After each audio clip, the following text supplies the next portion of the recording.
Hi, and welcome to Learn English Lab. My name is Ganesh, and in this lesson, I'm going to teach you how to use make and do correctly. Before we begin, just remember, if you have any questions at all, just put them in the comment section below, and I will talk to you there. Okay, now with make and do, if you're like most students, you might have wondered, why do we use make in with some actions and do with other actions? Well, unfortunately, there's no single rule in English that I can give you and say, in all of these situations use make, and in all of these situations use do. There's no such rule in English. However, there is a simple guideline that you can follow to make the right choice in most situations. And that is that we use do to talk about activities, and we use make to talk about creating, producing, or constructing something. Let's talk about do first. Now, when I say do, this verb can occur in any of these forms. It can occur as do in the present simple tense. It can occur as did in the past simple. Done is the past participle form, and doing is the ing or the continuous form. One very common use of do is to talk about jobs or tasks, such as homework. Children have to do their homework. They don't make their homework. That doesn't really mean anything. Children do their homework. Okay? Or you might have to do your housework. Housework means things around the house, cleaning, washing, etc. For example, with dishes or laundry, we use do. Let's say your friend calls you and your friend asks, "Hey, what are you doing?" And you might say, "Hey, I can't talk now. I'm doing the dishes or I'm doing the laundry. Can I call you back later?" That means you're washing the dishes or you're washing your clothes. You can also do a job, or if you're a business person, you do business. We don't use make with any of these. We also use do to talk about exercise and physical activities. It's very important to do exercise regularly, or you might do yoga, for example. You will also find do in this sort of structure. You'll have do, and then you'll have a quantity expression like some, a lot of, a little bit, etc. And then you will have a verb with ing, like walking, shopping, or sightseeing. For example, yesterday evening I had some free time, so I did some walking around the neighborhood. I did some walking around the neighborhood. Tomorrow, if I have time, I might do a little bit of shopping.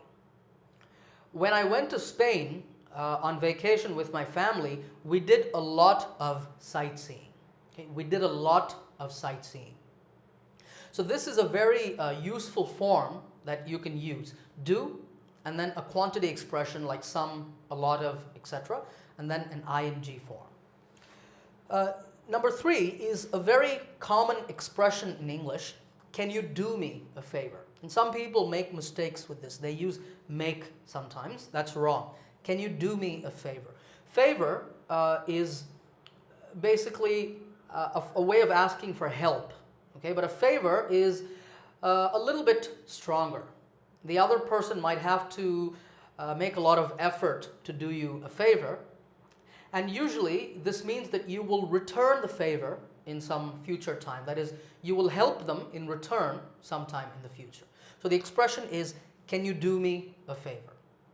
And finally, with any of these words, and all of these talk about activities in general without being specific. Anything, nothing, something, everything, etc. With all of these, we only use do. For example, let's say you meet a friend and you ask that friend, "Hey, what are you doing on Saturday?" Okay? And your friend says, "Oh, I'm not doing anything," or "I'm doing nothing on Saturday." And then you might ask, "Oh, do you want to do something?" That means, do you want to plan something? Shall we go out together or do something together? In that situation, we're not talking about any activity specifically. We're talking in general, and similarly with everything as well. So for all of these, we use do. Okay, so that's how you use the verb do. Let's now talk about make. As I said in the beginning, make is used to talk about creating, producing, or constructing something. And make occurs in these forms. Make in the present, made in both the past simple and the past participle form, and making is the ing or the continuous form. Perhaps the most popular use of make is to talk about food. When I wake up every morning, I make breakfast. I don't usually have time to make lunch because I have to rush to work, so I just eat at the canteen or the restaurant. But when I get home from work, I often make dinner. Okay, so in all of these cases, we use make and not do. You can also make a cake. My wife made a cake for our daughter's birthday. Of course, you can also say bake. Okay, so that means you can make or bake a cake. Sounds nice, right? A common question that we ask to visitors that come to our homes is, shall I make you a cup of tea? Or do you want me to make you a cup of tea or a cup of coffee? I enjoy making pasta. Maybe you enjoy making pizza. So for any kind of food, we use make, and that means to cook. Okay. The next category is actions relating to speech. Okay, let's say you are in a meeting room and there's a lot of people talking and there's a meeting happening. You might ask, can I make a suggestion? Can I make a suggestion? That means you want to give a suggestion to the group. Or some people might be upset because someone made a nasty comment. We make comments. You can also make a phone call to someone. Now this next set of words are all words relating to thought. And this is an area where a lot of students make mistakes. Okay? We make decisions and we make choices between two options. We don't do decisions or do choices. In the same way, if you're working on a project, you will need to make a plan for the project. Or if you're going on a trip, you will need to make the arrangements. Many students use do for some of these. They say we have to do a plan or do the arrangements. Do the arrangements is not so bad because the other person will understand what you say, but the correct word to use is make. Okay? All right. Now, before I forget, with all of these, just think of it as creating these things. For example, in that meeting room, there is no suggestion until you create the suggestion. So you make the suggestion. If you're going on that trip, in a sense, you're creating the arrangements because the arrangements don't exist. So you make the arrangements. Okay? All right, and finally, I have a list of words that are very common. They're common collocations of make. That means they occur together with make. And with some of these, there's no reason why we use make. It's just how the English language is. So you'll just have to memorize these expressions. We're all human, right? So we all make mistakes. We don't do mistakes. If you say do a mistake, that's a mistake. Okay? We make mistakes. And when people make mistakes, often they make excuses. An excuse is saying reasons for why you made a mistake. Okay? So we make excuses. One way to avoid making mistakes and excuses is to make a list, like a checklist of all the things you have to do, so you can just tick, tick, tick, and then you hopefully won't make any mistakes. Children love to make noise. Of course, animals can make noise and machines can make noise as well. But children really like to make a lot of noise with their toys or when they're playing.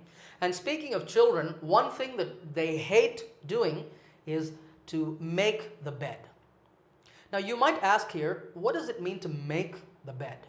Okay. Does that mean to create a bed? No. Make the bed simply means to arrange the covers or sheets and the pillows on a bed and make the bed ready for someone to sleep in. Okay? So you make your bed. It's very important to make an effort in anything that you do. Okay? We make efforts and we also make attempts. We don't do efforts, we don't do attempts. Here you might ask, why is that? Because effort is like work, right? And we have to use do with work. Well, again, there's no reason. This is just how the English language is. So with efforts and attempts, use make. If you make an effort in business, you might be very successful and you might make a lot of money.